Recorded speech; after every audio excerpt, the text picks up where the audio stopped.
Yes, indeed, it is. Once again, that time, it is time for the KeNikka Sports Show, everybody.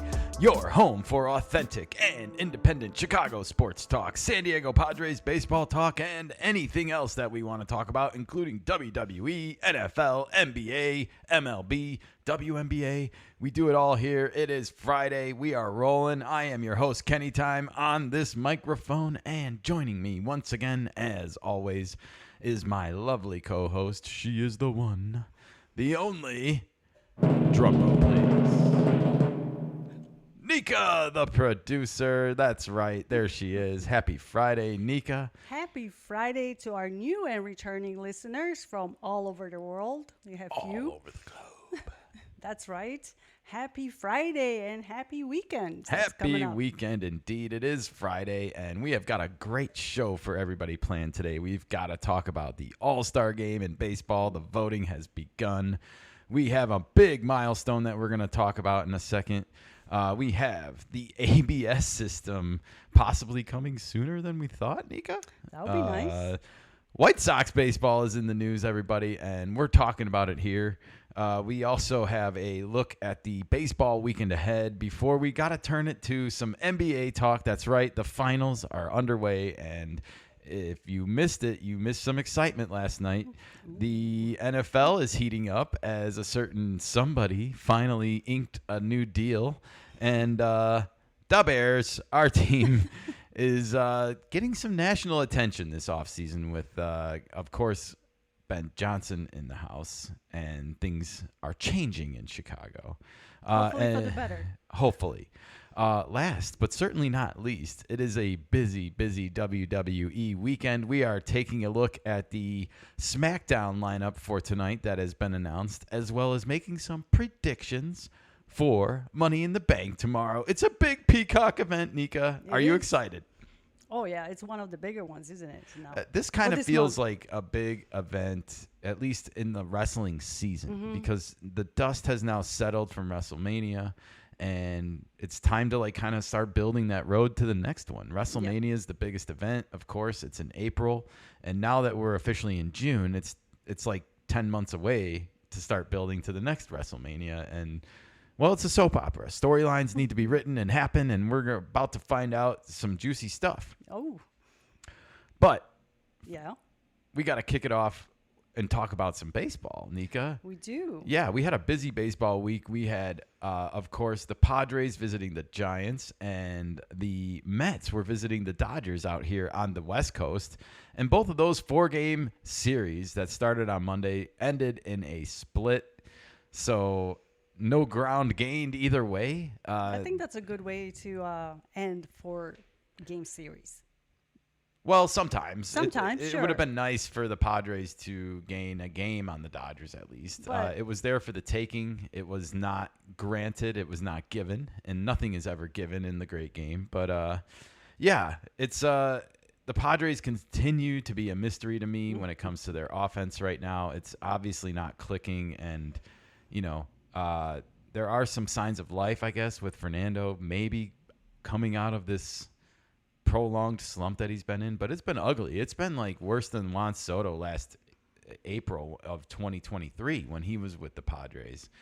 We were talking about how bad that slump was. This is worse than that for Fernando, and we've speculated maybe that there's more to that welt on his forearm and possibly playing into him being injured, but we don't know anything for sure. All we know is that there are signs of life. He was 3 for 5 the night before going, I think, 0 for 4 again yesterday. So we'll see. We really need him to get going.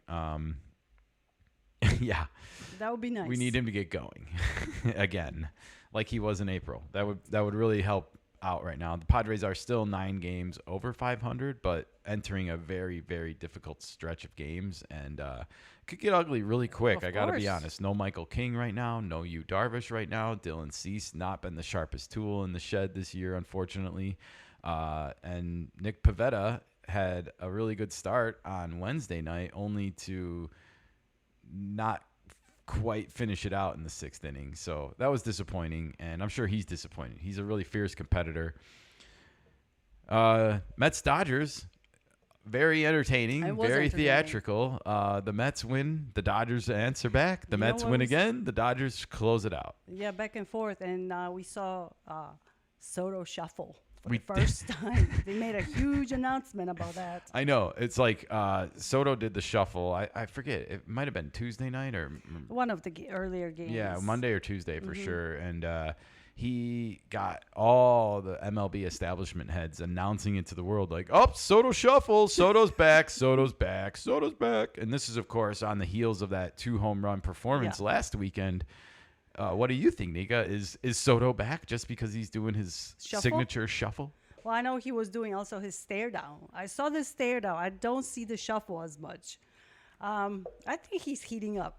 You think he's heating up? A lot of players are heating up. He does heat up in June, it seems like, and finishes strong. You Yeah. know, I'm in agreement with you here. All right. Let's turn it over to the Cubs. They were in Washington, D.C. You know, it was funny. I think it was the Wednesday night game. The Cubs got shut out. You don't see that much this year with how potent their offense has been. Sure. And this just goes to show you that any night, you know, even the most potent offense in baseball can get goose-egged. Of course. You know, and so that's just baseball. We say that a lot here on the KeNikka Sports Show, but that's baseball. You know And what happened? Also, White Sox beat the Tigers. we're going to talk a lot about the White Sox. They did split with the Tigers, not to kick it to the other Chicago team really quick, Right. but I think I get your point. This is an amazing game of baseball. The And Rockies. They the won Rockies their swept a first series. We were giving them crap on our last Yeah. show about it, but, you know, here they are. Exactly. Oh, and what else we got here on the old yellow pad? These Snakes, Nika. Oh, the the Snakes sneak out of Atlanta with a sweep. They were down 10-4 yesterday in the Heating finale in the 9th inning. They are turning Talk their- about they are crazy turning it comebacks. around. You know, this just reminds me of last year's Arizona team. And as bad as Arizona's been, I think they're still under 500 or a Mm-hmm. smidgen. They are still a dangerous team that I do not trust. They are dangerous, and they still have time to turn things around. They still Oh my are gosh, a yes. dangerous team. I like to always remind myself that like this stretch last year for the Padres was one of the worst. They had 3 5-game losing streaks from June until the All-Star break last year. 3. That's 15 losses just for those 3 losing streaks alone. And that wasn't all the games they lost either. So it was not the best of times, but we had a really strong second half, obviously, to get to 93 wins. And they were about 500, though, at the All-Star break. So it just shows you can go on a run, and I'd rather go on a run in August and September Of course. than necessarily April, May, and June. So speaking of runs, the Brewers had an amazing winning streak that came to a close on, I think it was Tuesday night in Milwaukee. But they got it going right again on Wednesday. So they lose just 1 game. And Don't now underestimate the Brew Crew. San Diego is going to Milwaukee. I know last year San Diego swept the Brewers in Milwaukee. So I don't know if they have this circled as a reminder. Maybe. Scary. But the other hot team now, it seems like it gets passed around. So the Brewers somehow passed it to the Orioles, to the Orange Birds, Well, it's about because time. they've won 6 games in a row, 2 straight series wins, including against Seattle. I mean, it's tough to sweep the Mariners in Seattle these days. Well, here comes the Orioles. Here comes the Orioles. Another sight for sore eyes in that game for Orange Birds fans was back-to-back homers from Gunnar Henderson and Adley Rutschman. They figured it out. Well, Maybe. for a day or two. Well, we'll see how long it see how lasts. goes. But yeah, if you were a Padres fan banking on that Orioles trade for Adley Rutschman and Cedric Mullins, I was. I was too. I thought it was beautiful. I don't think it's gonna happen. No, it was a pipe dream. It was all a dream, everybody. And with that, let's turn our attentions to our first big story. Nika, are Okay. you ready? Sure. What's that? All right. Well, as you can see on the screen, it is Mr. Manny Machado. It's a milestone we've been talking about since the beginning of the season on this podcast. Yeah, we had a Manny Machado watch. We did. We had the captain in our sights because not only did he have this milestone, but he's also really close to 2,000 hits as well. He had double milestone watch this year. And for a while, you were wondering which one he might get to first because the power stroke has only come as of recently. This was only his 8th home run of the season, and it's June. So he hasn't been knocking the ball over the fence. But he's been hitting really well. Not he has. getting on base. He has been. And his average is up to 317, I believe, now. That's nice. Yeah, it is nice. And I think, not to take a quick break away from this, but a lot of players should look at Manny Machado's season this year and the start to his season, including some on his own team, Fernando. And Manny didn't let the lack of the power stroke Bother derail him and get to him mentally. And I think he's fully bought into Schilt ball. He uses the whole field really, really well. His opposite field doubles in the gap are just a sight for sore eyes if you like that kind of thing. However, Manny Machado now getting the pitches over the inner half of the plate like he wasn't getting maybe early on in the season, and you just have to be patient in the great game of baseball. Patience, where everybody's lacking right now. We live in this society. Nika and I are talking about it almost twice daily now about some other example of how instant gratification culture is ruining society. And this is another one of those instances where you should look at Manny Machado and say, don't worry if the home runs don't come right away. It's not how you start, it's how you finish. Exactly. And again, I think it's important to note here that you can work on your swing throughout the season. You don't have to. I guess what I'm trying to say is it's more important to put the bat on the ball and I don't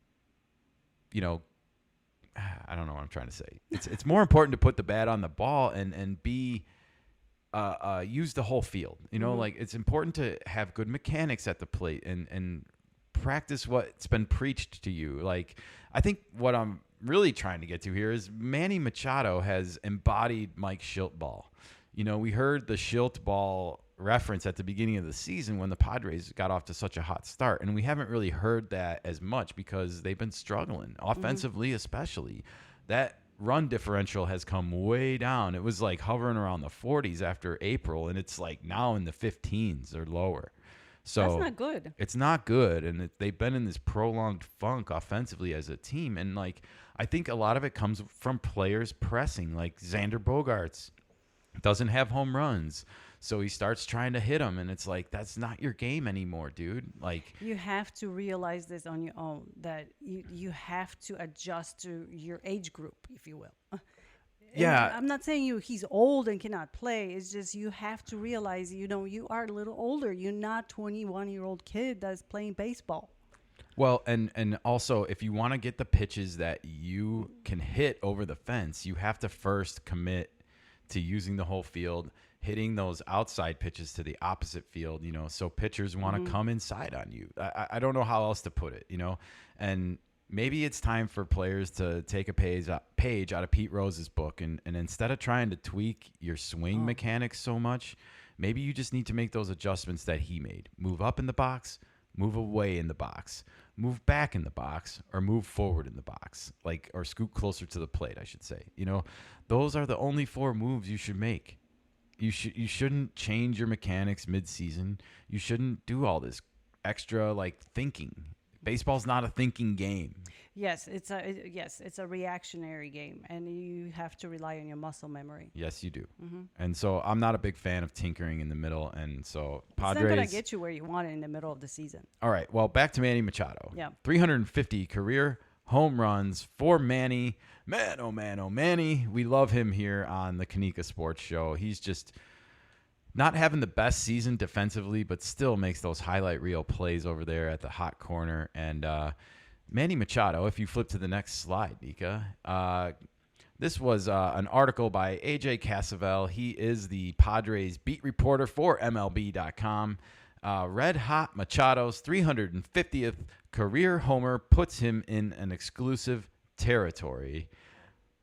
I wanted to clip this article because I feel like Manny Machado just, of course, because he's not on the Dodgers or the Yankees, gets overlooked a lot as how special truly of a talent he is in Major League Baseball. And so we're going to talk about it, Nika. Okay. If you flip to the next slide really quick, this was the StatCast on Manny Machado's 350th homer. Always fun to look at the data. 102 miles per hour off the bat, a 26-degree launch angle, so not quite a lopping moonshot, a nice line drive there. A 74.9, so right around 75 mile an hour bat speed swing, and an 8.0 swing length. 8 feet the bat traveled through the zone. Wow. I don't know how that's important, but a lot of people like this stuff. And yeah, it's all the statistics and number people that probably like it. Yeah, I should also point out this came off a lefty, Robbie Ray, and the Padres hit lefties terribly this year, so it was really good to see that. Maybe the winds are changing. Maybe. As you can see the freeze frame there, though, that I put, Manny just with the signatures follow through there. One of the things that he's known for, if he ever gets a statue put outside of Petco Park, Will that be it? I feel like he should have the follow through. As great defensively as he's been, and as many statue poses you could probably come up with for his defense alone, there's something about this follow through that's just pure beauty, and I feel like it needs to be there. Okay. Hey, let's clip to the next one, Nika, because I want to read some of this article for everybody. Okay. It's San Francisco. These days, the milestones are coming so fast for Manny Machado, he's having a hard time keeping track. The Padres star, third baseman, launched the 350th home run of his career in Thursday's series finale at Oracle Park, a 3-2 Giants victory, as we mentioned. A few days ago, he'd been informed by a reporter that he was only one away from the milestone. But the Padres are in the middle of a crucial stretch on their schedule, and, well, Machado has other things on his mind. Oh, yeah? So it wasn't until the following inning, when teammate Xander Bogaerts offered congratulations, that Machado remembered the history he'd made. I completely forgot, Machado said. So it hasn't really sunk in yet, but it's pretty cool, man, honestly. Yeah, there's a reason why it's pretty cool, Nika. As you can see on the next slide, we're going to continue the article. The 32-year-old Machado has put himself in some exclusive company with 350 home runs before his 33rd birthday. He's one of only 33 players since at least 1901 to reach that mark at age 32 or younger. Wow. And one of only 102 players to reach the mark at any age. So only 102 players all time have hit 350, and he is one of them. That's impressive. You got to put this stuff into perspective. Mm-hmm. Freddie Freeman also just got there as well, Yes. So he is 101 as far as I know. Machado is also just 29 hits shy of 2,000 for his career. We mentioned this at the start of the episode.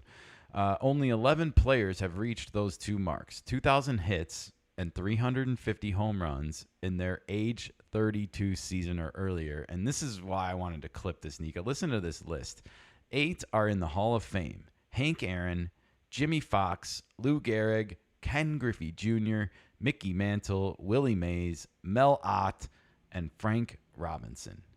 That is an exclusive list right there. And, oh, by the way, the other 3 that aren't in the Hall of Fame are Miguel Cabrera and Albert Pujols, who are not even eligible yet, but will be in the Hall of Fame, and Alex Rodriguez. The juice is loose. Yep, A-Rod, everybody. He did it as well, but he's probably not going to make it to the Hall of Fame because he did HGH. Sorry, A-Rod. Hey, it's true. But look at that list. Ken Griffey Jr., Mickey Mantle, Willie Mays. I mean, these are the greats. Does that automatically guarantee you're going to be a Hall of Famer, or you still got to put up other numbers to qualify? Well, I think, people want to see the solid finish to the career. I think, and I mean, obviously, when you're batting .317 in your 32-year-old season, it looks like there's a lot left in the tank. We give Manny a hard time sometimes on the show for his base running prowess and speed because he looks sometimes a little slow. But I think what I've come to learn and respect about Manny Machado is just how well he conserves his body throughout the season. Like, you can get frustrated for a guy not dogging out every single ground ball that they hit. But Manny Machado, as a veteran that stayed on the field a lot, by the way, he hasn't missed a lot of games in his career. I think it's important to say that even though it might look like he's not hustling to some people, he's conserving. He's conserving his body. He's saving it for when he needs it. Fair enough, but he also played through injuries. He has played through injuries. We've watched him do it. So I see some people say like, oh, he should be running out all these plays like top speed, like blazing saddles. And it's like, let's let him do his thing. He was never a speedy guy. He was never there for stolen bases. He's one of the power hitters. Absolutely. Well, if you continue on in the article, Machado seemed to be humbled about his company. He said, those guys are legends of our game. To even be mentioned in that with the careers that they've had, shoot, give me half of that the rest of the way, and I'll be pretty happy.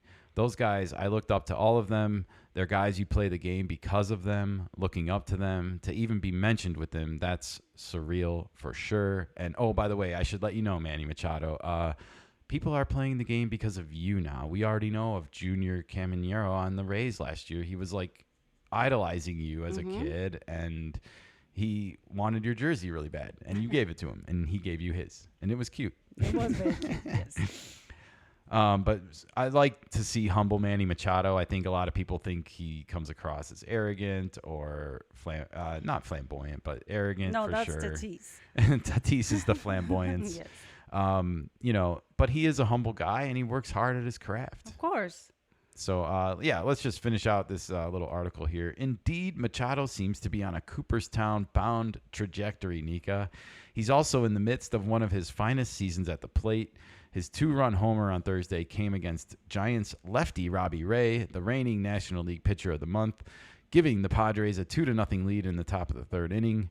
Machado would also tack on an impressive opposite field single off closer Camilo Doval in the ninth, finishing his day 2 for 4. He also delivered a clutch 2-out game-tying single off Doval on Tuesday as part of a 4-hit night, and also a game that the Padres came back and won, and that was a game they were losing. That was a big surprise. In the ninth inning. So talk about someone playing like an MVP this year. Might not be Fernando anymore on the Padres list of things. It might be Manny. That's right. All right. Well, if we continue on here, this is a little bit of a lengthy part, but I wanted to get into it. The nitty gritty. Padres manager Mike Schultz says he's got an approach matching that beautiful swing.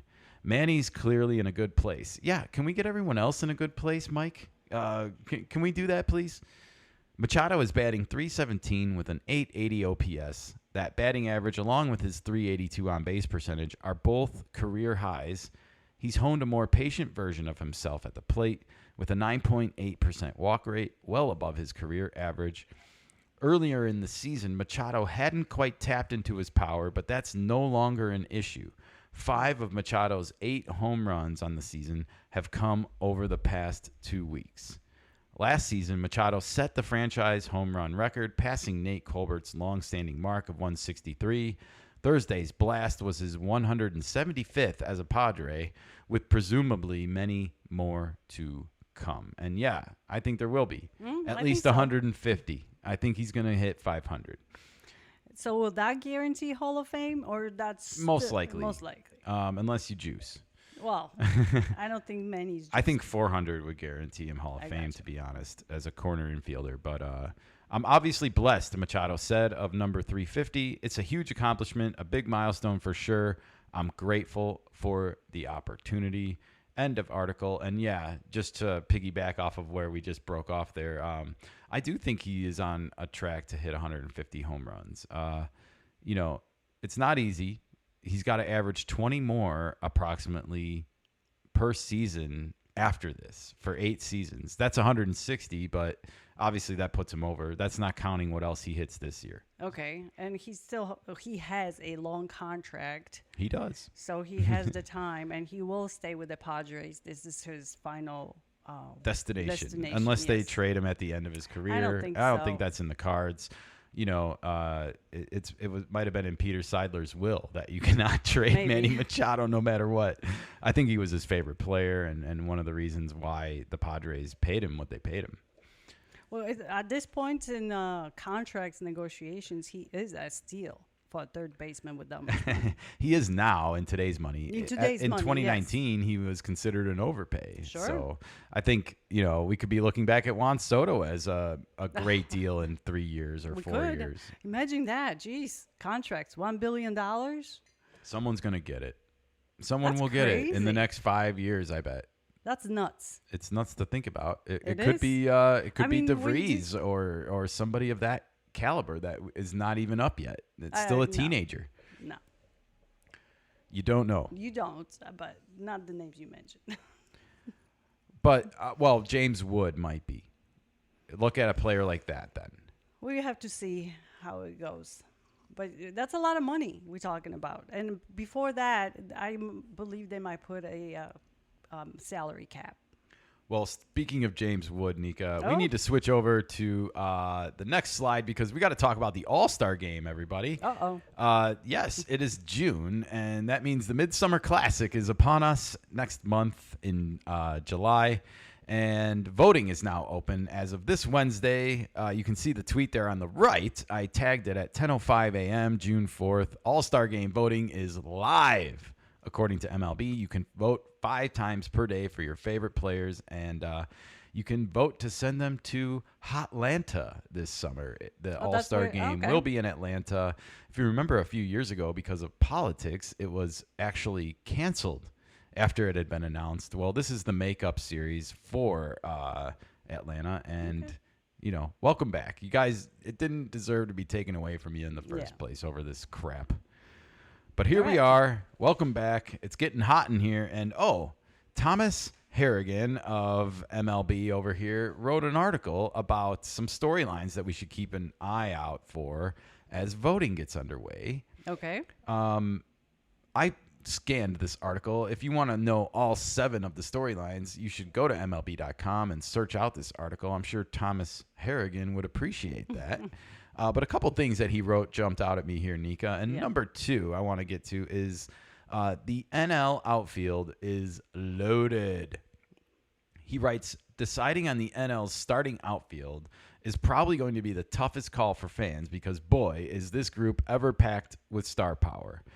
We have to start with the Cubs' Pete Crow Armstrong, a budding superstar and potential NL MVP candidate in the midst of his first full MLB season. We already knew Crow Armstrong was going to be a stellar defender and base runner, but his bat has also broken out in 2025. The 23-year-old leads the NL with 3.6 WAR per Fangraphs, having recorded a 143 WRC plus with 15 homers and 21 steals while playing elite defense in center field. And I'm just going to add this, by the way, because I know it to be true. He is the only player right now in MLB that is currently on pace to have a 40-40 season this year. That's 40 home runs and 40 stolen bases. So we'll see if Pete can hit that milestone of elite company. Yeah, as long as he stays healthy. Yeah, and He's he been seems well built, yeah. like not that it's some are built better than others, but just seems durable. It does. He hasn't been injured, as far as I can remember, this season or missed any games because of an injury. Yeah, and just in my experience, like the smaller, speedy guys just get hurt less because I don't know. There's less maintenance maybe there. I don't know. It's a theory. All right, let's move on to the next paragraph. But Crow Armstrong isn't even the only strong starting candidate on the Cubs. There's also Kyle Tucker, who has recorded 12 homers, 16 steals, a 155 WRC plus, and a 2.5 WAR for Chicago after coming over from the Astros in an offseason trade. Yeah, Kyle Tucker a little bit cooled off in May after a nice April hot start, but unlike Fernando Tatis, who we'll talk about in a second, and we've been talking about, he did not dip quite so low, and he kept walking. And I just feel like he's a little bit older, a little bit more mature, a little bit more disciplined at the plate than Fernando was during his prolonged slump. And that explains a little bit of the difference in numbers. I know, but we also mentioned that Fernando got injured. And is he playing through the hand injury or Yeah, arm injury? We don't know. We don't know. So elsewhere, the Nationals' James Wood has the highest WRC plus 162 among NL outfielders to go along with his 16 dingers. So the 22-year-old should be in the mix as well. The D-backs, Corbin Carroll also has a case. Among NL outfielders, Corbin Carroll leads everyone with 18 homers and ranks second behind Crow Armstrong and WAR with 3.0. And then if you flip to the last slide, Nika, it says Fernando Tatis Jr. and Jackson Merrill in San Diego, O'Neill Cruz in Pittsburgh, wonderful Juan Soto in New York. The list goes on and on and on and on. And pardon me for my embellishments there. And by the way, we can't forget about 2023 NL MVP Ronald Acuna Jr., who has looked fantastic in his return from a torn left ACL on May 23rd. Acuna has played only 10 games in 2025, but based on his overall body of work and dynamic skill set, he could earn serious consideration from fans. I think that's a bit of a stretch with when he came back, but I guess nothing's impossible. He'd have to have a really, really hot June, though, I think, for that to happen. But boy, oh boy, you can see the NL outfield race is crowded, Nika. Do you have any predictions or any thoughts on who's going to come out, at least in the fan voting, as the top 3 starters? It's going to be PCA. Yeah, it's going to be Kyle Tucker. Kyle Tucker, yes. And I can tell you what this leaves out. Market. I think Tatis has got a chance to get it too because of his popularity, because he's got a Japanimation commercial. He has to play a little bit better this month to earn it and get back in the limelight a little bit. He does have to earn it. But I would also not rule out Soto. And the reason why I'm choosing these gentlemen out of everyone is because of the markets that they play in, New York, Chicago. It's going to be tough to compete with the fandom voting in those markets. They have more people that live there. And this is a fan popularity contest for the starters. And I wish it wasn't sometimes because I feel like it's a little bit of an unfair advantage when New York and Chicago are the obvious choices and they're having good seasons. They just automatically get it because they have more people. Like, that seems a little bit unfair of a way to choose, But did Bobby Witt Jr. get in at one time, or he was overlooked? He's been hosed a couple times from starting. I don't think he's ever started. Okay, so there's the smaller market. There's your answer. It is. Even Baltimore prevailed last year with Gunnar Henderson. So East Coast will always dominate in that sphere of fandom. Where you go to Midwest, there's a lot of other things going on, and not everybody's going to pay attention to Kansas City. No, or definitely the not. Diamondbacks, I would always choose New York, Chicago, and LA players when and if they're close, just because of the size of those towns. Yep. And who knows? I Texas is probably somewhere after that. I remember the one year the Rangers had the 2023. That's when they won. Half their team started the All-Star game. And that's the year when they won the World Series. And I know they're the Texas Rangers, but they play in Dallas, and it's a major market. Yeah. I believe Altuve has made it to MVP and All-Stars few years too from Texas. Yeah. Well, if we want to continue in the article, Nika, there was one other point that jumped out at me, and that has to do with Seattle Mariners catcher Cal Raleigh, who we've been talking about because he's a big thumper these days. He's got a lot of home runs.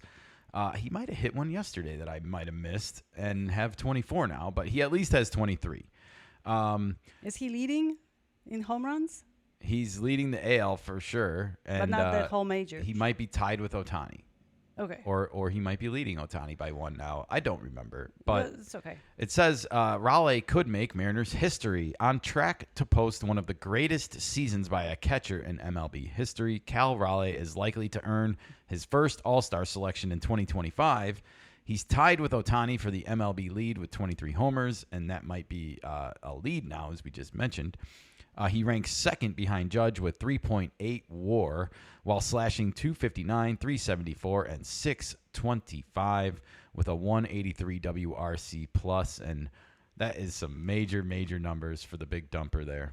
See, now I think the problem with popularity in Seattle might come into play. Is he gonna be chosen one from his fandom, or is he's going to get lost because he's competing? It's different for me when you break through and become a national story, like he's been. Like, he's getting in June monikers attached to him, greatest catching season in MLB history. And it's not because he's throwing guys out running the bases. It's because he's hitting home runs. Oh, yeah. No offense to defensive catching skills. And for sure. I'm just pointing out the fandom. Is there enough fans that will support his nomination versus East Coast? It's funny you bring that up because it says if he wins the fan vote, Raleigh would also end a franchise-long drought, becoming the first Seattle catcher to start the All-Star game. So challenge issued, Seattle. It's up to you to put Cal Raleigh into the All-Star game, okay? Right. I will vote for him. I'm going to vote for him, but we don't even live in Seattle. That's okay. You don't have to live to be a fan. You don't, but they need the hometown base. To rally behind behind Kyle Riley. Yes. Let's rally. Let's start the Kyle Raleigh rally. Yeah, it's a tongue twister. Yes, and that's why we said it. Anyways, this is kind of a cool nugget here to close this out. It says, to date, Dan Wilson, now the club's manager, is the only Seattle catcher to be an All-Star, doing so in 1996. I know Dan Wilson very well. I was a huge fan of the Mariners growing up because of Ken Griffey Jr. and watched their 1995 playoff run when he was catching.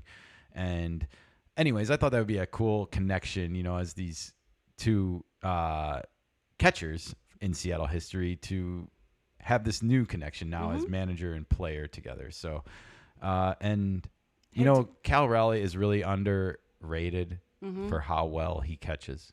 And because he is in Seattle. Yeah. Not that Seattle is bad or anything. It's just the fact that he has to compete with the Dodgers and the Yankees for attention. And not to mention his own bat. His own bat gets so much attention for the offensive numbers that he's putting up that it automatically outshines his defense, which even if it's the best in the league, would still get overshadowed by his bat because people love home runs and offense. Yes. So, hopefully Cal Raleigh does make it. I'm rooting for him. I'm voting for him. And I hope his success at the plate also continues through June. So, all right, Nika, well, it is time to move on. We have to move it. Okay. Because we have some breaking news around the ABS system that is sure to make fans happy. Ooh, I'm a fan. Yes, indeed. Well, I pulled up this first slide from February 20th. We have to go back. The first two instances of the ABS challenge system occurred in today's Cubs-Dodgers game. We saw both a call overturned and confirmed. And as you can see here, I just wanted to kind of quickly relive the experience. We have the player tapping the hat and asking for the pitch to be reviewed. And then we have the ABS system, which has these pink graphics because it's sponsored by T-Mobile. Okay. And that's how it works. It shows you if it's in this zone or not, and it's a very fast system. It takes about 5 to 10 seconds to overturn a pitch, and that's that. And it's a really simple system. We of course saw an ejection over the weekend in the Rays Astros game when a helmet was tapped in the middle of the at bat. That was kind of funny. I wonder if that caused MLB to act on this, honestly, because it's hard for players, I think, even when they're doing it in a snarky way, to ignore their muscle memory. And you trained them to do this during spring training. And when they're upset, especially about something, it's an involuntary reaction almost, right? Absolutely. And that's a great system. You training with the system in the spring training in the minors, and then it's taken away when the season starts. Yeah. I mean, they got to test things. So sure. And they have to allow things to happen naturally on a natural schedule. They can't just be like, oh, we love this, let's break our own rules to implement it right away. No, that wouldn't work. Because we got to read this article here. Okay. This was from Evan Drelich in The Athletic, and I always clip an Athletic article when it's free because it's part of the New York Times, and usually a lot of their articles are behind a paywall. Well, not this one, everybody. So go and check out this article. The headline reads, Manfred, MLB will propose automated ball strike challenge system for 2026. Nika, that's next year. I will I will welcome the change. Absolutely. Me too. And I think that's one of the reasons why this is probably happening so quickly. So hold on. It says it will propose. Does that mean somebody has to vote on this? Let's get into the article. Okay. New York Commissioner Rob Manfred said Wednesday he plans to introduce a proposal to Major League Baseball's competition committee that would bring the automated ball strike system to MLB in 2026. Barring a change of heart inside Manfred's group, ABS appears likely to arrive in the big leagues next year. The league office has enough votes on the 11-person committee, which is also made up of player representatives and one umpire, to push through what it wants. And, you know, this sounds a little bit like a party in politics that has like the House, the Senate, and the White House so that they can kind of push through any agenda they want, doesn't it? Yeah, they have to talk among each other and collectively agree on something or not. We need one more vote, or we need one less vote, or whatever. Well, if you continue on to the next slide, the article continues. Human umpires would still make the vast majority of ball strike calls, but teams would start each game with 2 challenges to the umpire's opinion. Umpires would then rely on a technology system that the league has tested for years in the minor leagues and in Major League spring training this year. Teams retain the challenge if they get the call overturned. So if you win, you keep it. If you lose, you lose it. This reminds me of the NFL and the red flag challenge system that coaches get. They get 2 per game, 1 per half, and if you win, you retain. So there's no limit to how many times you can challenge in a game as long as you are right. To continue the article here, I do think that we're going to pursue the possibility of changing that process, and we'll see what comes out at the end of that, Manfred said at MLB headquarters. Quote, I think that teams are really positive about ABS. You know, I do have that unscientific system that I use, my email traffic, and my distinct impression is that using ABS in spring training has made people more prone to complain about balls and strike calls via email to me, referencing the need for ABS. That is undoubtedly true. Undoubtedly true. So he repeated himself there at the end of the quote. Undoubtedly true, KeNikka.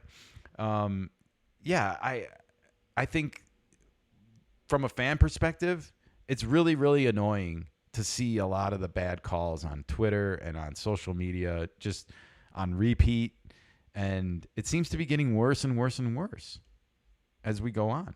So I don't know where that leaves us. I would tend to agree with him. I think teams probably want this. For all the rule changes that players and teams have been against in the recent years with the pitch clock, some of the other changes, I think this one they might feel differently about. What do you think? I think it's a good change. Well, I know we think it's a good change, but do you think it's a change the players are happy yes. that is happening? Yes. Versus like the pitch clock, there was a lot of players that were like, I don't know. Because somebody has a longer routine. This is actually helpful. Yeah, this helps them. All right. Quote, if you go on the next slide, I'm sorry. Quote, as they have in the past, players will review any proposed rule changes and provide their feedback and on-field experiences through the competition committee. Kevin Slowey, the Major League Baseball Players Association's managing director of player services, said in a statement, and that's a mouthful of a title. The technology used in ABS doesn't exactly mimic a human strike zone because umpires on average call balls and strikes differently depending on the count. A tighter zone on 0-2, for example, and a wider one on 3-0. That is weird to me. Like, why would you change the strike zone psychologically based on the count? Like, that seems like a flaw in the teaching at the beginning of umpire. Like, why does the count like that's are you trying to make it tighter, like on purpose? Like, are you trying to get me to bite my nails? Not going to happen. All right. Well, Manfred, however, didn't indicate any outstanding concerns about the system's operation other than how players will react. If you continue to the next slide, it says, quote, my single biggest concern is working through the process and deploying it in a way that's acceptable to the players, Manfred said. I noticed he didn't say umpires there, Nikka. Well, he is on the side of the players on this one. I think he sees it in his email. He does. He's getting bombarded with emails, so the umps are going to be the ones resistant to it, like you taking away my power. Yeah. He goes on to say there's always going to be things around the edges that we need to work through and whatever. And I want them to feel like we respected the committee process and that there was a full airing of concerns about the system and an attempt to address those concerns before we go forward. And again, I don't think there's a lot of concerns on the players' part. It's like when, not, if. Yeah. when can we do this? Can we get it in now? I mean, I would love to see it in the playoffs this year, to be honest. It's not going to happen. They need to go through the full spring training. We saw this with the pitch clock. Even though they do have the power, they do have the power to do this. They could say, if they got the votes, they could say we're doing it after the All-Star break. They can do that.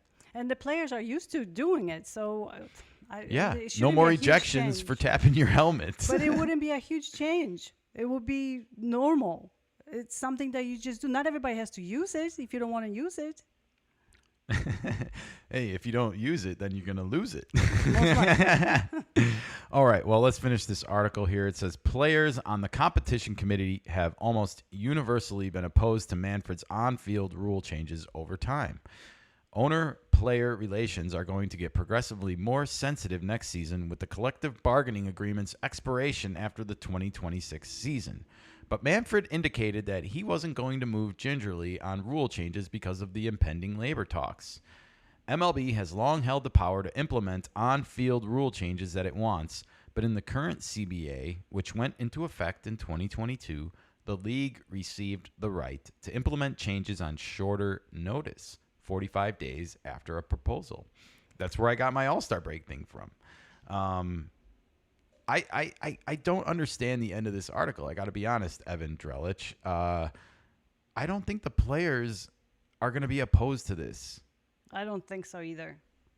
I understand that they've been opposed to other rule changes like the pitch clock for certain reasons. Different issues. This is beneficial to the player more so than the clock.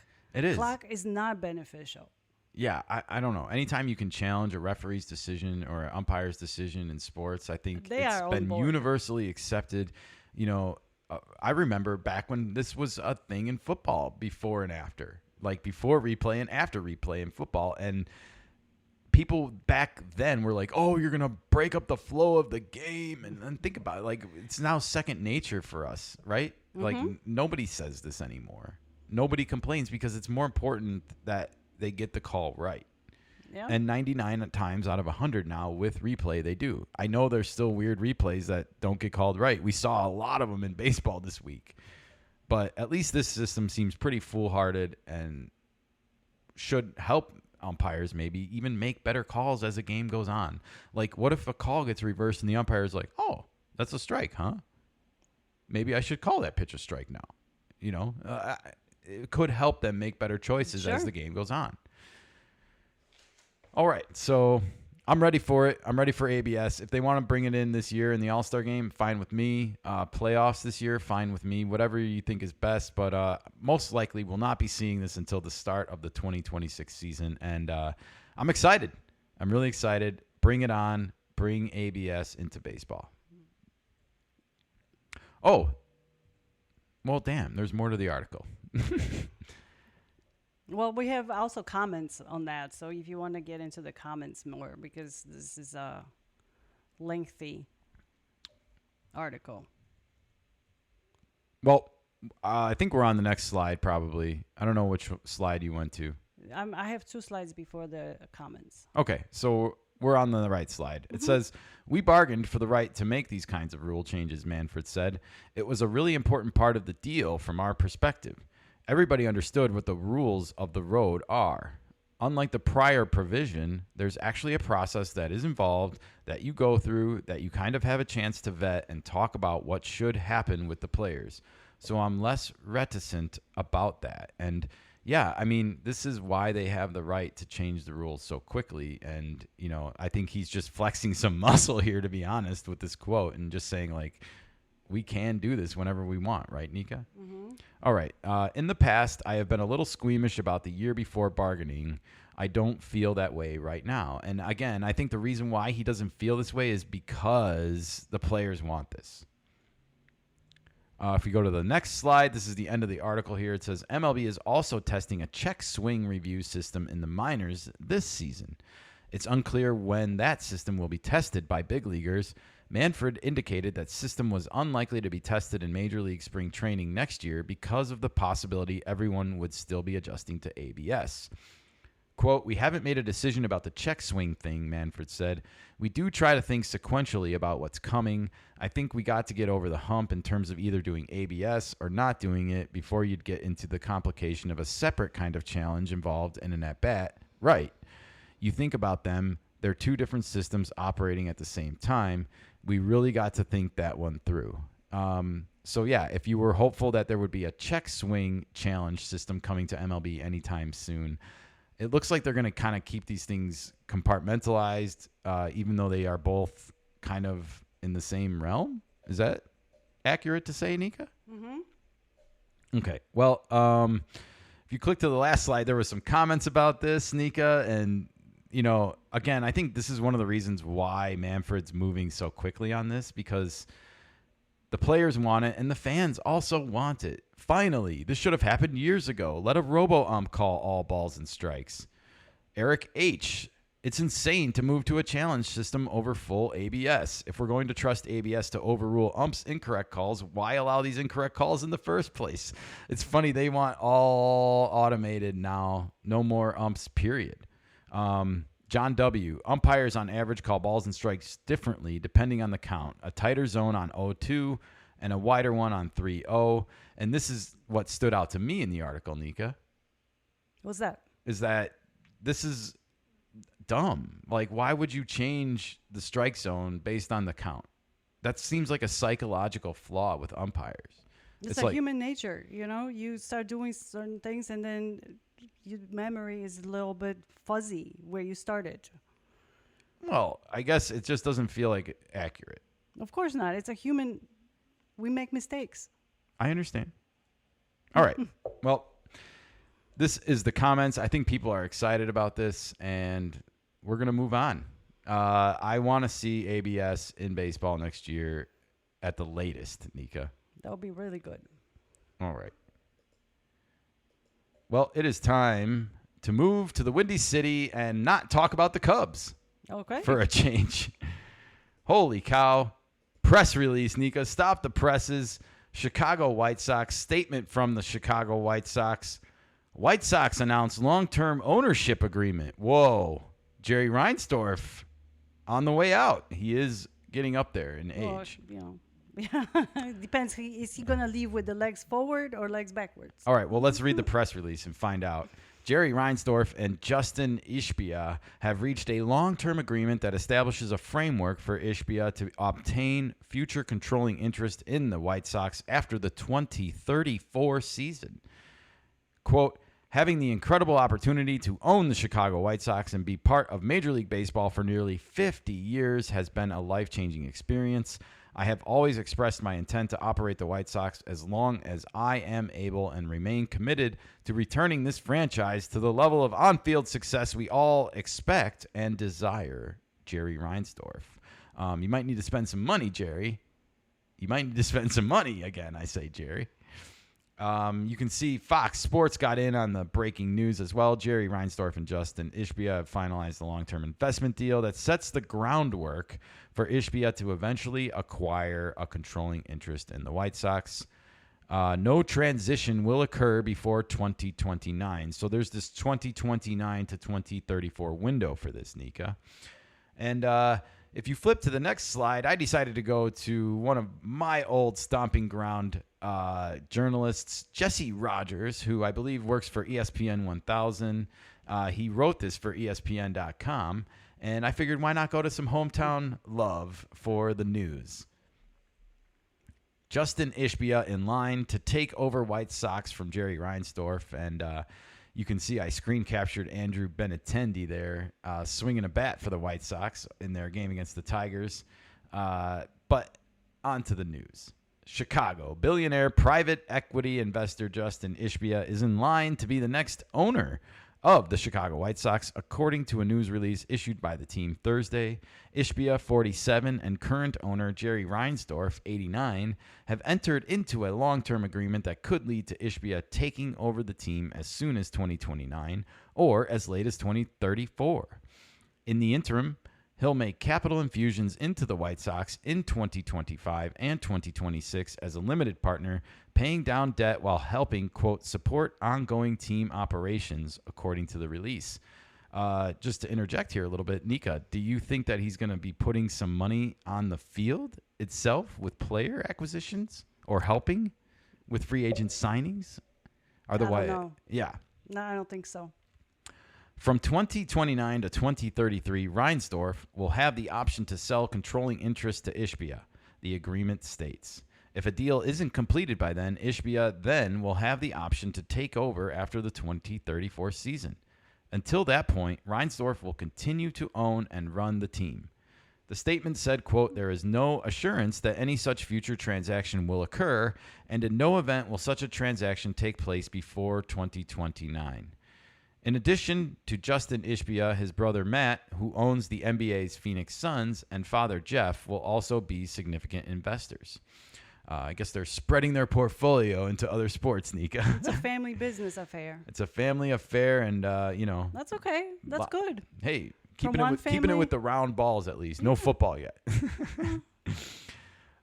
If we continue to the next slide here, it says Ishbia made his fortune in part as a founder of Chicago-based Shore Capital Partners. He's already a minority investor of the organization, but the agreement now sets him up to own controlling interest as the team heads into the next decade.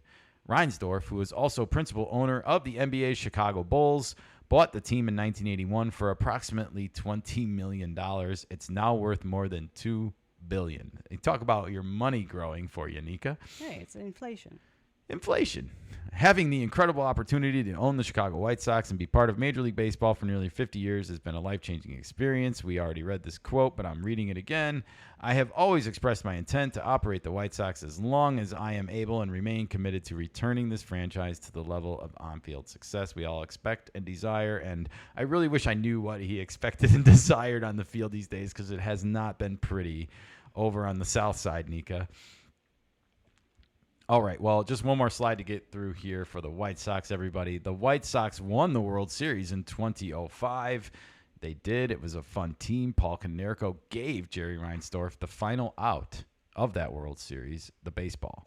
But they haven't won a playoff series since that year. So it's been a drought and a half.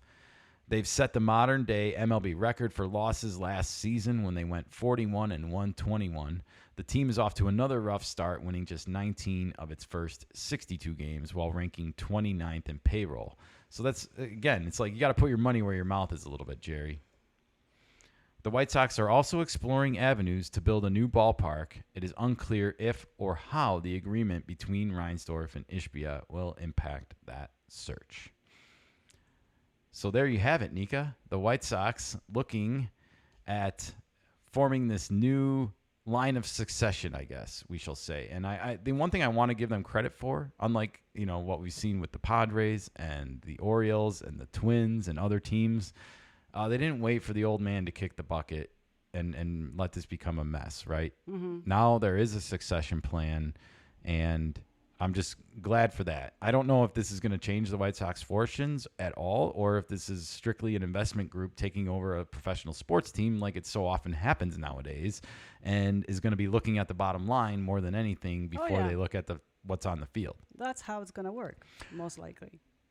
Perhaps. I mean, I do think that they will have a culture change at some point, and they will have to put some money on the field. They will have to, but is it going to change dramatically what it is from what it is now to something new in the future? We don't know, but it's those things take time to do it. They do. I grew up in a household where my dad grew up a White Sox fan and my mom was a 69 Cubs fan. And as their child, I was born and raised, I guess, to not have sides. I rooted for both teams growing up as a kid, even into my teenage years. As I grew older and went to college and lived in Wrigleyville, I kind of drifted more towards the Cubs side of things. But even so, I never wished ill will on the White Sox. I always wanted them to be a good franchise and well run more than anything, So I do hope that they are able to get their mojo back at some point and become at least a respectable part of the MLB team lineup because I don't think they are right now. No. Although they did win 2 out of 4 against the Tigers. They so did. the Tigers definitely are thinking about them if they haven't been. They play down to the competition. Don't we all in the MLB world? Yeah. All right. Well, help is on the way, Nika, for the White Sox. If you flip it, White Sox are calling up number 2 prospect Kyle Teel. And the article reads, Kyle Teel has been promoted to the White Sox from AAA Charlotte, a baseball source told MLB.com on Thursday night.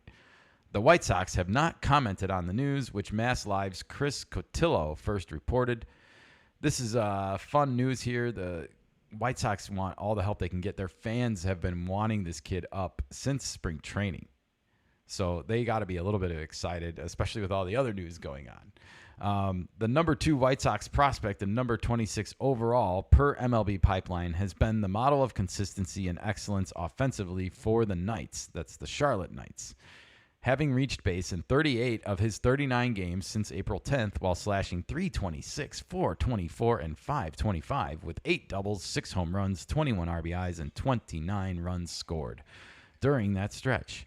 For the season, Teel has a slash line of .295, .394, and .492 with 8 homers, 10 doubles, 30 RBIs, 34 runs scored, and 7 stolen bases. But Nika, the reason why we all know who Kyle Teel is because he had a viral moment in spring training. Check out this home run he hit off of Roki Sasaki. No. This wasn't even during a spring training game. This was in batting practice, of all places. And it was kind of Roki Sasaki's welcome to the show moment. I guess we all should have known that if Kyle Teel was taking him yard, maybe the Dodgers overpaid for the young 23-year-old. Well, that's probably not true. He didn't cost a lot of money, but no, he's young. Kyle Teel gave Roki Sasaki his first taste of the big leagues over here on this side of the pond. So he is known already to the White Sox faithful and to some around the MLB parts. If you flip to the next slide, you can check out, this is his little player profile here. He's 23 years old, 6 feet tall, 210, bats left and throws right. That's all. That seems to be happening more and more. Are dads just forcing their kids to bat left-handed, like when they're 1, just to learn the muscle memory? Diversify. Kyle Henry Teel from New Jersey, round 1, overall pick number 14 for the Boston Red Sox. I believe the White Sox got him for Garrett Crochet, Nika. Oh, that's nice. Yeah, so that's another reason why their fans want to see him is because, they don't have Garrett Crochet anymore. Also, his brother Aiden is in college right now and up and coming, and his father, Garrett, played minor league baseball for 6 years. So a baseball family. Nice. And if you flip to the next slide, Nika, here is all the weekend action of games. We've got the Marlins visiting the Rays, the Phillies visiting the Pirates, the Rangers heading to Washington to take on the Nationals, Boston and New York Yankees, of course, the marquee matchup. I'm sure the establishment heads are already talking about it.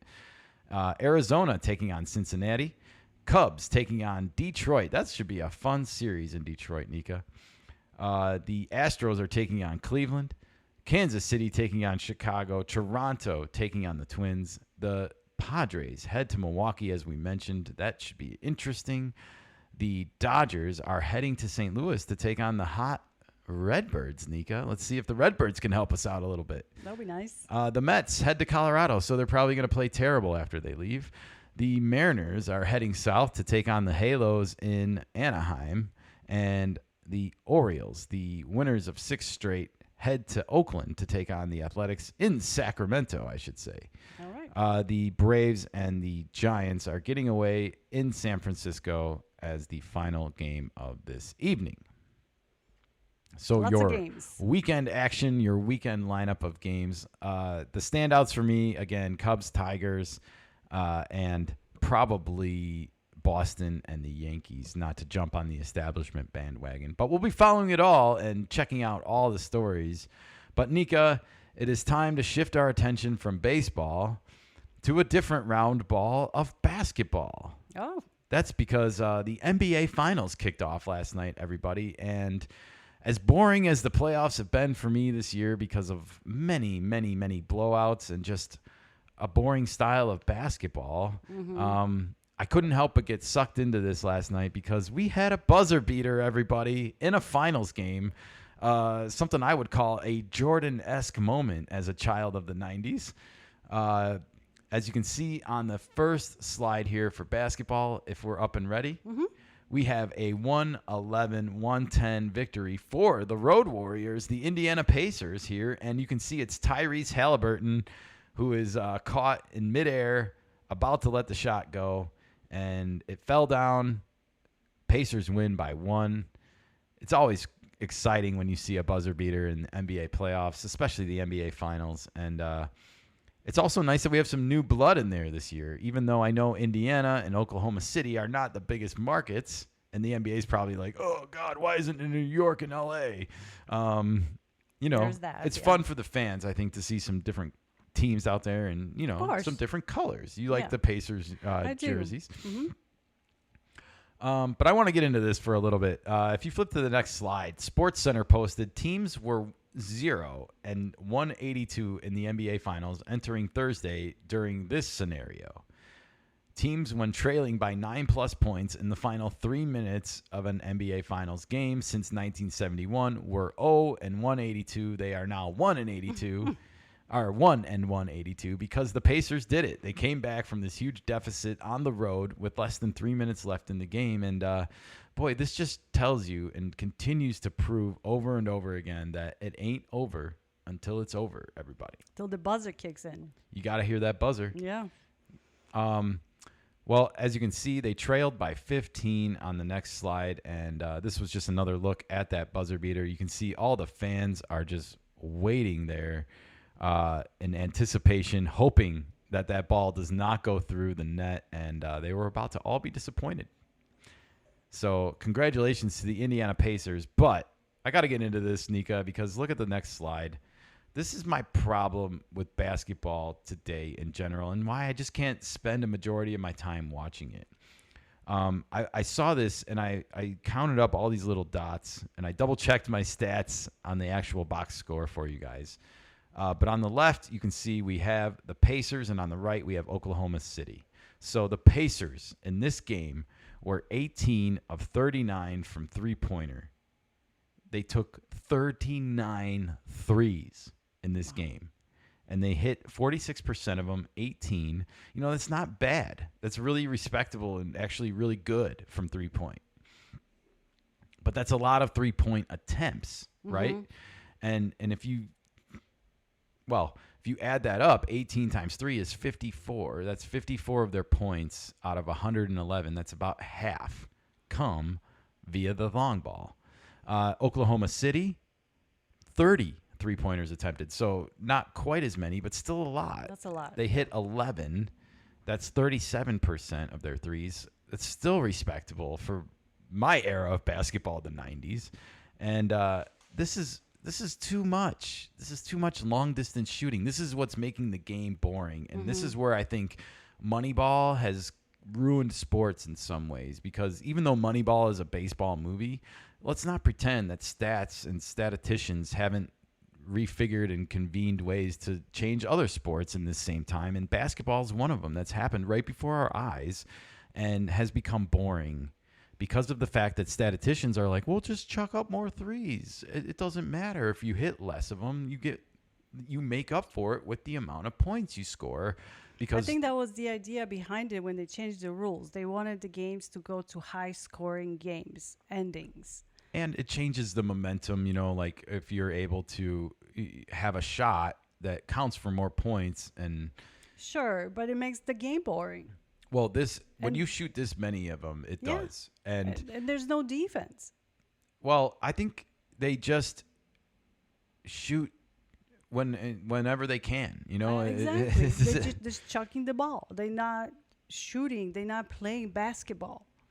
This wasn't one of the more high-scoring games we've seen, like as far as 110 and 111. True. But you bring up a good point, and when I saw how many threes were taken last night, the kid in me immediately went back to 1992. And, of course, the most famous playoff moment from one of my childhood heroes, Michael Jordan, the shoulder shrug.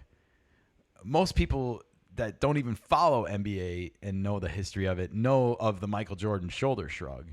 And that's the game where he got scalding hot from three-point land in the first half against the Trailblazers and hit 6 3-pointers. How do I know that? Because I went and clipped the box score a second ago, and I did it to make a point on this episode. Nika, can you flip to that? Sure.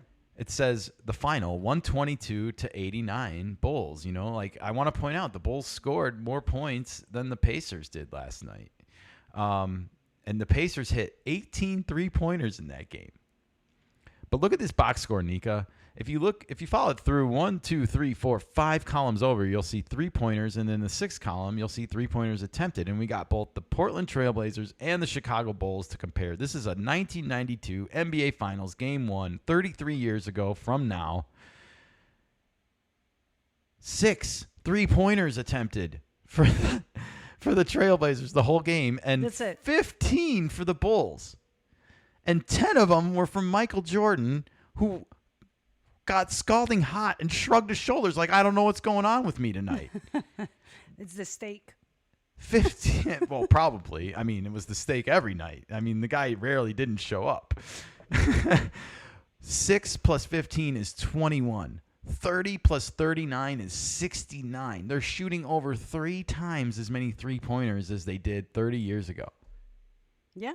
And look at the way the game is played nowadays and how it used to be played. If you go watch that game, by the way, it is fast-paced, action-packed the whole time in the first half. The action did slow down a little bit in the second half because the Bulls built a big lead and they started to run clock already. And they knew they didn't have to. Plus, they tightened up their defense and they held Portland to just 18 points in the third quarter of that game. So after they were hot in the first half and blew them out by 15, they then tighten the screws on defense. They didn't stand a chance. They won by over 30 points. Anyways, I thought that was fascinating and eye-opening. 21 total threes in the game. 21. It's a lot. It's a sad state of affairs. And, oh, by the way, you can still score more points without the long ball. I think they proved it. It's time to get your ass in the gym and run more ladders and get in better shape so you can run up and down the floor every night and play a fast-paced style of basketball. And, oh, by the way, if you don't know what that is, go check out the show Showtime on HBO Max about the Lakers. Okay. Because you will learn how the fast break and how the fast-paced style of basketball was invented in 1980 and how you're ruining basketball for me. I want it to be fast and action-paced and violent a little bit. I'm sorry. You gave it to me and then you take it away. And I'm not buying it. Doesn't work like that. Not buying it. Yeah. All right, Nika. Well, are you ready to move away from basketball and move into the world of football, everybody? Yep. What's up? All right. Well, Aaron Rodgers is signed by the Pittsburgh Steelers. That's what's up. And this was probably the most predictable future news story that was coming through the pipeline if you had been following any offseason NFL news at all. But here we have it. It's official. The NFL tweets, breaking, Aaron Rodgers to sign 1-year deal with Steelers ahead of next week's minicamp. Pittsburgh Steelers, we have agreed to terms with quarterback Aaron Rodgers on a 1-year contract pending the completion of a physical. And here we have it. The old man is going to Pittsburgh after 2 very, very disappointing years with the New York Jets. One of them was, of course, derailed by that knee injury. Achilles. Oh, it was Achilles? Mm-hmm. Okay, my bad. And the other was, of course, last year going 5-12 and just finishing in utter disappointment. Yeah. I think it's funny that the Jets and Steelers have swapped quarterbacks here with Justin Fields and Aaron Rodgers. But this isn't the most interesting thing to me. This was basically predictable, right, Nika? Sure, yes. Whenever stories like this happen, though, I always go and check out my guy, Pro Football Talks, Mike Florio. He works for the NFL on NBC and just a really well-spoken insider when it comes to all this stuff. And I think well-thought, actually. He's not just well-spoken, but he has good thoughts. And I wanted to know what he was thinking about this. And, of course, he was right there on point with this point. Will Aaron Rodgers play for only $10 million? I had missed this when this happened, but apparently it says when quarterback Aaron Rodgers broke his silence and aired his grievances with Pat McAfee in April, Rodgers said he was willing to play for $10 million in 2025. I missed that part of it because everyone was probably talking about some conspiracy thing that he said, or some California mushroom that he's taking, or bark, or whatever, as Terry Bradshaw is bitching about. Now that he's signing with the Steelers, we'll find out whether he'll put his money where his mouth is. And I got to give you a tip of the cap, Mike Florio, because you have a great memory. In my experience in dealing with you, you never forget things. And so this one was kind of recent. April's not that far away, but you must have made a note to yourself to let's circle this whole $10 million thing and see what happens. Sure. All right, continuing on, he says, our guess is that it'll be more than $10 million, mainly because he acted on sheer impulse when he was trying to knock down the, quote, bullshit, as he called it, regarding the salary he was hoping to get. Even $20 million would be a huge bargain. That's what the Jets are paying former Steelers quarterback Justin Fields per year on a 2-year deal. So Justin Fields is getting 2 years for $40 million. And Aaron Rodgers said a month ago or 6 weeks ago, I'll take 1 year for $10 million. Is there a Jeopardy somewhere in there? We're going to get to it. I got a point to make about this, but I want to get through the article. It's just one more slide. The numbers will eventually emerge. For players, they always do. They can delay it for a few days, but the truth inevitably will come out. And I haven't been checking my phone in the last hour since we started recording the show, so if the number has officially come out, I apologize. But our guess is that the true number will be well north of 10 million. That's what Mike Florio finishes the article with. And I'll be really, really, really, really curious about this now, Nika, because we talk a lot on this show about Shohei Ohtani and how he deferred all this money so that the Dodgers could compete in unusual and new and unique ways, right? Mm-hmm. And this was such a smart structuring of the deal for Ohtani because now he can put these super teams on the field every year without really needing to get paid his full salary. Now, it's all coming. It's deferred. And it's going to start being paid in 8.5 years when the 2034 season ends or whatever. But if it's all about winning and you're Aaron Rodgers' age, you're 40-something years old, and you're trying to come back and still play NFL quarterback, wouldn't it be all about winning at this point? Or is there some money aspect of it still at play here for him? There's always money aspect at play. It's always a part of a conversation. Whether it is a lot or little, it's for the personal. He has to make that decision. But the point is, yes, at this age, he is playing to win. But money will still play a factor. He's not going to play for free. He's not. I'm not. No one's asking him to. But I guess what I'm saying is I think he should put his money where his mouth is because unlike MLB, the NFL does have a salary cap. Mm-hmm. And they have a fixed amount of money they can spend. And the more money they spend on him means the less money they can put on something that goes around him. And if he wants to win, doesn't he want that too? Sure. Yeah, I agree with you. The thing is, the problem I see it is, how do you know what pieces are you missing right now at the beginning of the season? Well, I mean, maybe they talk about that during negotiations. Okay. And he I says, that. I'll play for $10 million, but what are you going to give me? You know, that's what I would do if I was him. But I would do this. I would put my money where my mouth is. You know, Mike Florio in his video, he didn't write this in the article, but in his video that I watched, and you should all go watch it too because it's really good and he's really well spoken. But he said that Aaron Rodgers, when they put out a poll about him and whether or not Steelers fans wanted him on the team, before he went on Joe Rogan a week or so ago, it was 55% didn't want him on the team. And after he went on Joe Rogan, it was 70%. And he admitted these are not scientific polls by any means, but it does give you a kind of pulse on the word on the street. Like we read those comments on the MLB article, like everybody wants ABS and more. This is different. It is different, but I think fans are passionate about their feelings when it comes to these things. And absolutely. If he wants to make a good impression on Steelers fans and fandom and come in as a hero riding in on a horse, he can do that by owning up to this $10 million comment and be like, I'm going to put my money where my mouth is. And I want the Steelers to go out and sign another piece to this team so that we can win this year. Just saying. Terry Bradshaw is going to be talking about Bark again next week and going off the rails about how he can't believe his former team did this. And we still don't know if Aaron Rodgers is going to try and wear his old number or not, which would be hysterical. That would be awesome. I don't think that's going to happen, but you never know. I don't know. I'm going to be following this really closely to see, and we're going to do a follow-up on what he winds up getting paid because of that aspect of it, because we see what Shohei Ohtani's willing to do, and I know he's going to get that money someday. But Ohtani's not 42 trying to win a championship again for the last time. Aaron Rodgers is. And I know. So we'll have to wait and see what he does. Different. All right, exciting stuff. And, by the way, Nika, if you want to flip to the next slide, our Chicago Bears are playing Aaron Rodgers 11/23. That is the Sunday before Black Friday, Thanksgiving week. So we will see Aaron Rodgers this year. Aaron Rodgers will see the entire NFC North. That's another part of this, why I think he did ultimately choose the Steelers as his second choice. I think the Vikings were his first choice. I do think that and stand by that.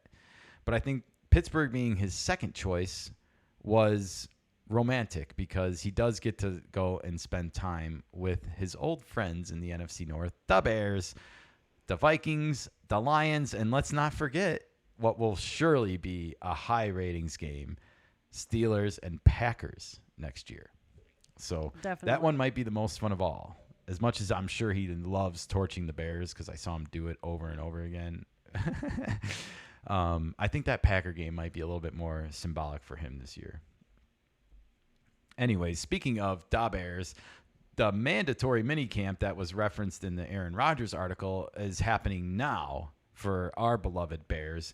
And a couple interesting things caught my attention on there. Of course, we had the Bears social media account at work posting every rep counts. And I kind of feel like this is a nod to the head coach, Nika, Ben Johnson, who's been talking about, since he came on board, the need and the desire to get as many reps for this team as possible before even training camp starts in July. So they are playing up on those words and looking at getting as many reps as possible. This was a video still grab I got, but a lot of Bears players were featured in here because they all had to be there. It was mandatory, unlike the OTAs, off-season training activities. So anytime you have the word activity in there, it's not mandatory, just FYI. Nika, the Bears are getting a lot of attention because of Ben Johnson now, and the expectations are being raised. Let's hear from Adam Schefter, the ESPN insider, on Caleb Williams in the offseason that the Bears have given him in his, pre-sophomore season.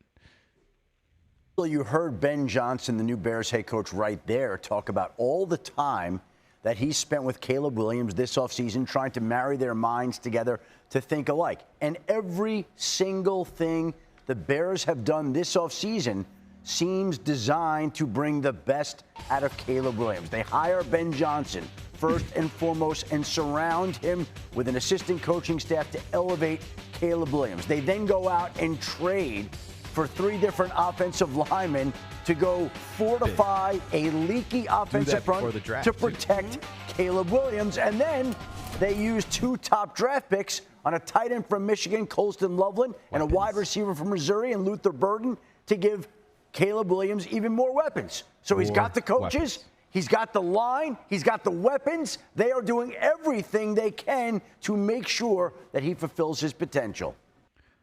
All right, that's the end of the clip. That's a nice little clip from Adam Schefter. And one of the things I want to point out is just this is a complete overhaul of the Bears. And I think teams may go back in time and study this. Like, we heard when the offseason started that the Bears were going to have to pay for their sins of the past, meaning because that they let their offensive line get into such a crappy situation, they were going to have to pay to fix it. And they did that. They also drafted a couple of offensive linemen. One of them, Ozzie Trapolo, who was announced by our guy Seth freaking Rollins at the NFL draft. He has a chance to possibly come in and start as a rookie. So anytime you draft a lineman that is starting as a rookie for you, that's a good draft pick. You know, Yeah, I agree. The go ahead. Steelers might probably feel the same way with Rodgers now. What other pieces, like you said, what other pieces do we need to compete and win? Well, one of the reasons why this is funny and ironic to me, and I didn't want to stay on this story for too long, but this did catch my attention because if you were to turn on the Chicago local media, like 670 The Score or ESPN 1000, you'd think the sky was falling with how they talk about the Bears offseason this year. It is falling. And they are only looking at every single like minor little problem, anything they can find, anything dramatic that they think is worth talking about so they can get people fired up and I guess calling in or listening or whatever. It just seems like a total contrast from what the national media is doing, which is kind of Analyzing glazing the Bears off season and saying like they won the off season. And I know they've won a lot of off seasons, but let's be honest, the Bears have never won an off season where they got the best coach on the market. But they are so close to it. It's over exaggeration on Mondays or over emotional. The local media or the national media? No, the local media. I That's like us following the Padres. We absorb every single thing and we scrutinize about every single mistake that they make. Are you calling me a hypocrite? No, I'm not. I'm just pointing to the fact that if we are so close to a team, you see every mistake, every mishap that happens. I've been better lately. Yes, you have. And one of the reasons is we've been because we're busy. busy doing all of this work and recording our show on video now versus just audio, and it's opened up a whole new world of possibilities. Exactly. But yeah, I think I am learning to roll with the punches a little bit better and the length, it's like from a media standpoint and from a local media standpoint, they're always fighting for relevancy against these guys, against the ESPNs of the world and whatnot. So when you say that, do you think they have to take the opposite view? That the national is taking? I don't think they're doing it on purpose. I think some of it is muscle memory for them too. We talked about muscle memory a lot on this show today. Some of it is just like it's like you're having flashbacks or you're like PTSD. Thank you. You're having like this moment of like, oh my gosh, it's happening again, isn't it? Exactly, because you're so close to the subject, to the team. You to be honest, to be fair, it wasn't that long ago where we saw Jay Cutler getting his ass beat in on a regular basis. He smoked on the field. But he got sacked a lot. And then you get last season where it's like Caleb Williams set a record for sacks. And it's like, oh gosh, here we go again. Same old story. We still haven't fixed our line. Of course. It's getting to be overwhelming. Yes, it is. But there is something to be said about local media. They interact with their players on weekly basis. They do. See them, and it's very hard for them to probably look at the bigger picture and be like, they'll be fine. I get it. That's all. It's fun. It is fun, and I'm excited for the NFL season, and it's going to be here before we know it. Exactly. Training camp is about 5 or 6 weeks away, and then preseason. Hard Knocks is going to be here. The off-season edition should be starting soon, which is going to, that's when it gets fun. I'd love to see the juiciness in the side. What team are they going to use? Well, not the Bears and not the Giants. The Giants will be featured in the mid-season because they're doing the NFC East.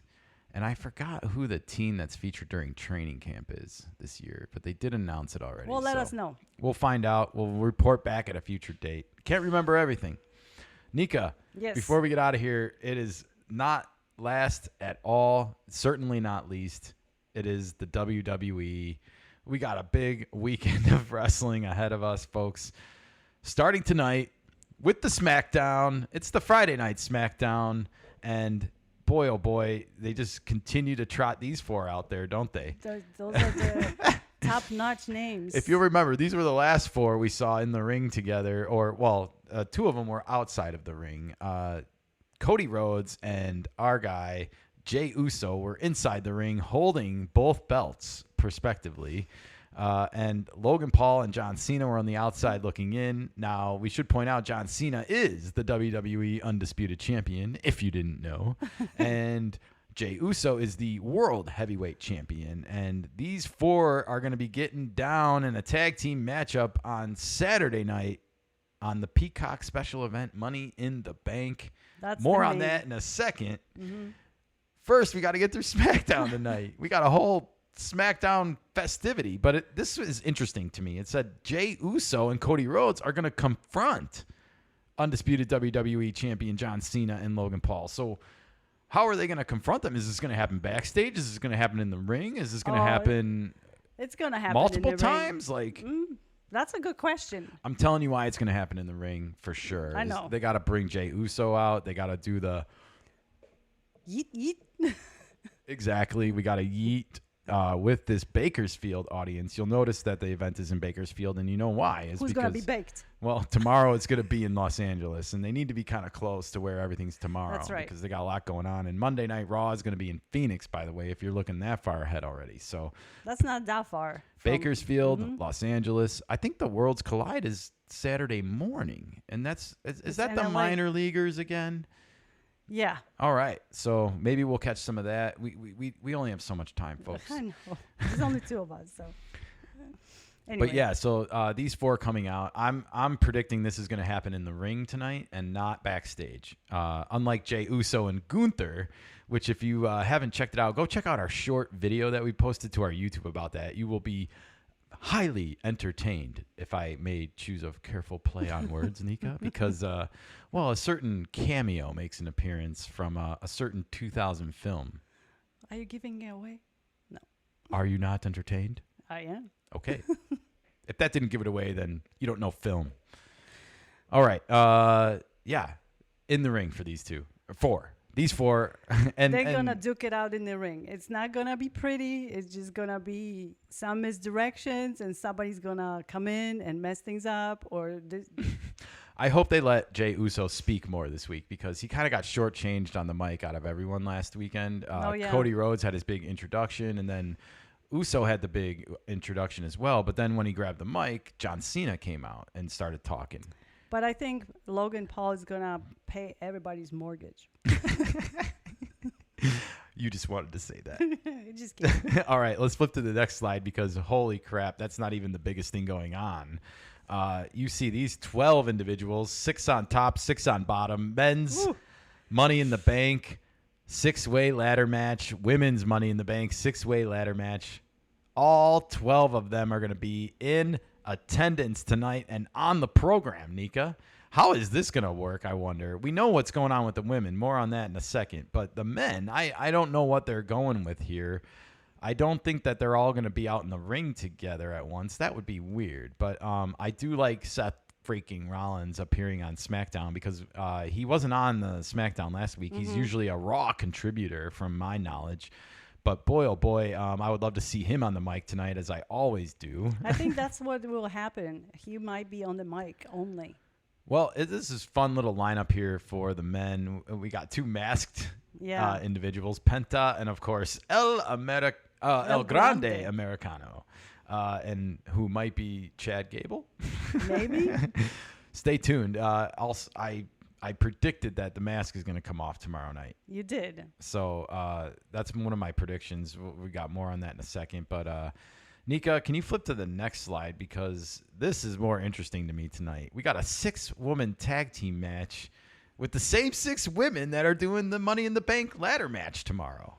Yep. And as you can see, it is going to be Rhea Ripley, Alexa Bliss, and newcomer Stephanie Vacar, who are taking on Julia Gulia, as I'm calling her, Naomi, Bad Naomi, and Roxanne Perez. So we got a little evil empire on the right with Roxanne and with Naomi. And I think we have Rhea Ripley and Alexa are kind of fan favorite good girls, although I don't necessarily want to say they're faces completely. I think it's more of a NXT up and coming couple players to showcase them and the returning stars, if you will. Yeah, absolutely. Plus, I just want to point out Stephanie just got promoted, yes. Stephanie Vacar, and maybe some of these women haven't worked a lot with her, and they want to have a little practice trial run before the big main event tomorrow night on national TV and Peacock and stuff. And, you know, just get familiar with each other. Like, a lot of this is not fully fleshed out and scripted backstage. You know, they don't go move by move by move. Right. You know, there's a lot of whispering in each other's ear, like, hey, let's do a clothesline, like, and stuff like that going on that they're really good at. That's part of the illusion. But they don't just go backstage and script out move after move after move of, like, you know, 20 minutes of wrestling. Right. Some of it is just made up on the spot inside the ring. There are certain beats that they have to hit and moments that they have to hit. Yeah. Like It's a the ref gets performance. knocked out, for example. How many times have we seen that just since January? Exactly. All right. Well, we are looking forward to SmackDown tonight, but that is not all. We have Money in the Bank tomorrow night, and we got a huge card of excellent matchups, I guess, for lack of a. We have first up the Women's Intercontinental Championship. It's Lyra Valkyria versus Becky Lynch, and we've seen these two just going back and forth and at it on the microphones, Nika. I'm still confused as I was on the last time we talked about this, about what is the point of this matchup, because it seems like a repeat of the Backlash, and it seems like they've been stuck in this kind of tape ever since WrestleMania, or the night after WrestleMania when they lost the tag team belts together. They've just been going back and forth and back and forth, and there's really no like storyline to the drama. Yeah, I hope they resolve this, because there's no point of carrying this further. I agree. I feel like something's got to give here, and Yeah. it's just there needs to be some kind of defining moment, whether that's Lyra finally taking Becky down and leaving her like unconscious in the middle of the ring, kind of similar to how Damian Priest and Drew McIntyre ended their feud. Maybe, yeah. Like, because that reminds me of this a little bit, right? Like, they're just going back and forth, but you kind of don't remember why they're fighting anymore. It's like Romeo and Juliet's family. Like, no one knows the feud's been going on for so long, and no one remembers how it started. And that just feels wandering aimlessly a little bit. And so, come on, writers. Let's go. Let's move it on. Move it along. Who do you got in this match, though? Who do you think is gonna win this? I think match? Lyra is gonna win. She's gonna retain the belt I agree. I think it's gonna be Lyra with the victory on this one again. And it's gonna make me question and head scratch on Sunday when we come and do these reviews of these matches. What just happened?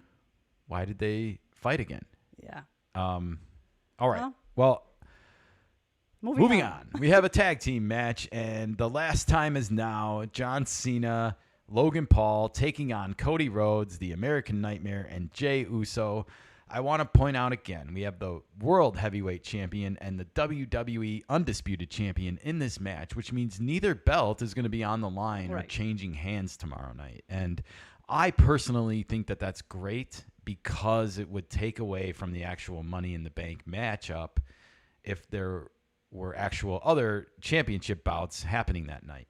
So I think this was a smart move by WWE to sort of put the limelight on the actual briefcase matches and not put up any major championship belts, both in the women's division and the men's division.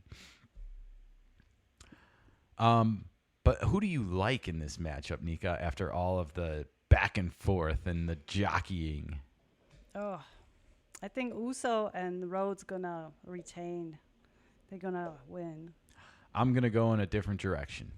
John Cena and Logan Paul. John Cena and Logan Paul are going to somehow find a way to win this match, and I'm going to take this a step further, and there is going to be big-time drama at the close of this match as to whether or not, are you ready for this, Jey Uso is going to be able to wrestle Gunther on Monday night. They've been kind of playing up this storyline with Gunther and Jey Uso that, you know, you have too much friends, you're doing too much to help out your friends, and you're not focused on being a champion. And I feel like, you know, we talked about that Jey Uso had that big tag team matchup on Monday Night Raw that ended badly for him. And he got involved in the other match then later. There's all these feuds going on, like with different factions, I guess. Yeah. And I think we saw Jey Uso the last time we saw him, he was getting frog splashed by the Bronson Reed in the middle of the ring on Raw. So now they're going to come out tonight. We'll see what kind of shape he's in. And he has to wrestle tomorrow night. And then he has a championship defense against a really tough opponent on Monday. So I think somebody's going to interfere in this fight. And Tomorrow. Yes, somebody's going to interfere, and I don't know. I could still buy into the fact that Rhodes and Uso might win, but I still feel like the bigger thing to come out of this match is that Uso's. I think he's going to be in a sticky spot for Monday night, that they're going to play up that like he's injured or he took a beating. So he cannot face Gunther. Well, he will have to face him, but will he be weakened? You know, Okay. and it's just playing into like Gunther's warning to him, you know, this whole time about like you have too Friends. many friends, Jay. You're not focusing on yourself, Jay. It could So I happen. feel like in order to play up that part of the storyline, though, it would be fitting for him to take some kind of beating in this matchup that, you know, even if it's like the championship belt off the face, because Cena's been Yeah. kind of using that as his signature move lately. Yeah. So I could see something like that happening and like, you know, putting him in a precarious spot for his title defense on Yeah. Monday. Okay. All right, that's my prediction for that. But Nice. let's get to the juicy stuff, Nika. We got the women's Money in the Bank 6-way championship match. Ladders are going to be involved. Nika, what is your prediction for this one? Keep in mind, whoever wins this briefcase will get to cash in on a championship match of their choosing. As far as I understand it, it's any match they want. Tag team championships, Okay. intercontinental championships, women's championships, whatever they want. So who you got? Who you figure is gonna win? You put it on me to guess first. I thought you were going to guess first. Well, I was thinking it might be Naomi because of the setup from the previous match and her crocodile tears, and she needs a new partner. Yes. So that might be an angle that they take. I think that's not a unreasonable angle to take. You know, I think it's tough to say looking at this. It's hard to disagree with you also because Naomi is a bona fide heel these days. Yes. And when it comes to like the lineup, you know, her and Roxanne Perez seem to be the two naughty chicks, if you will, in this matchup. I don't know who to pick in this one. My heart tells me Alexa because I feel like she's got a lot of fun and to her character. She's kind of like Harley Quinn in the WWE world. And I haven't been around since she's been champion. And I think she just came back at Royal Rumble this year. So that was the first event we watched in like decades. Okay. Well, I would also love to see Stephanie win, but I don't think that she's going Yeah. to get that big of a push so quickly because it might rub some of these other women the wrong way. and she just got promoted, so I'm going to go face. I'm going to say Rhea Ripley is going to win because I look at Money in the Bank as the start of the WrestleMania season. And Okay. I feel like Rhea Ripley is a women's champion. okay. I know last week on SmackDown they were teasing Tiffany Stratton and getting into. She got Alexa Bliss behind stage, getting in her face, and she had some other run-ins. But I think Rhea is the champion. I think she's a big draw, and they got a lot of international events coming up this year. They might want her with some hardware around her waist when they do that. Okay, that's a good point. That's a good pick. Yeah, I could see her getting some hardware at SummerSlam, and we'll see. We'll We wait and see. see. All right, I'm picking Rhea Ripley. You're picking naughty Naomi. Yep. And that's what we got for the women's matchup. You can take it to the bank, or can Okay. you? Let's talk about the men's match, Nika. Boy, oh boy, we have Andrade in the upper right corner, Penta in the middle, and LA Knight on the left. And then down from him, it's Solo Sikoa. On the right, we have El Grande Americano. And of course, in the bottom middle, it's everyone's favorite bad guy, Seth freaking Rollins. My favorite bad guy for sure. All right, Nika, who are you taking in this one? Well, Seth freaking Rollins. Yeah, me too. I can't see anybody else. Although, El Grande Americano maybe, but I have to go with Seth. Yeah, I'm going with Seth too. And unlike the women's match where I can't like put my finger on who's the biggest one in the matchup, Seth freaking Rollins is the biggest star in this matchup, and he already made huge proclamation plans for what he plans to do with this briefcase. And Yeah. I just feel like right now, him aligning with Paul Heyman so closely to WrestleMania, I mean, that just happened. You know, Yes. it's not been that long ago. And they are putting together this new axis of evil within WWE. They have Big Bronson Reed. They have Braun Breaker as their muscle. And now I think he goes for the briefcase, Nika. And, I do too. I think he gets it somehow. And I think he comes out on Raw on Monday night and announces a new era in WWE. Oh, yeah. And I buy the storyline. you can take it to the bank, everybody. No pun intended. No pun intended. And yeah, Seth freaking Rollins, I want to remind everyone, will be guest hosting for Rich Eisen next month for only 2 days. So he's not taking a huge vacation or anything from WWE that we know of. Well, he needs to recover. But he will be guest hosting, and I feel like it would be a huge coup for WWE to have the world champion or someone that is like going to be in a title match at SummerSlam, maybe on August 1st, promoting the product at that time. So spot on. I like to take in these real world circumstances into consideration sometimes. And I don't spoil it for myself. I don't know any rumors or like if anyone's, going on vacation or anything like that. So it will be all fresh to see what happens. Nika, I'm excited. We have Money in the Bank coming up tomorrow night. Action-packed weekend between wrestling, baseball, and life. Wrestling, baseball, and life, and probably not in that order. Probably not. Life will happen first and always, followed by baseball, and wrestling is usually on in the evening. It is. But we will be getting it started tonight with SmackDown and then continuing in tomorrow with Money in the Bank. Nika, happy Friday to all our listeners. If you've been checking out our video content, we really appreciate it. Thank you so much. It means a lot to us.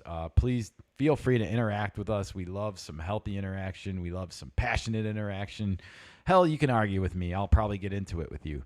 But that is all the time that we have for this episode. Do you have anything to add before we take off the airwaves? No, we covered all the bases. We had an action-packed show. I really enjoyed spending this time with you guys today, and we will be back here on Sunday with a special Money in the Bank wrap-up show. We will see how we did with our predictions, Nika. It will be an interesting show, that's for sure.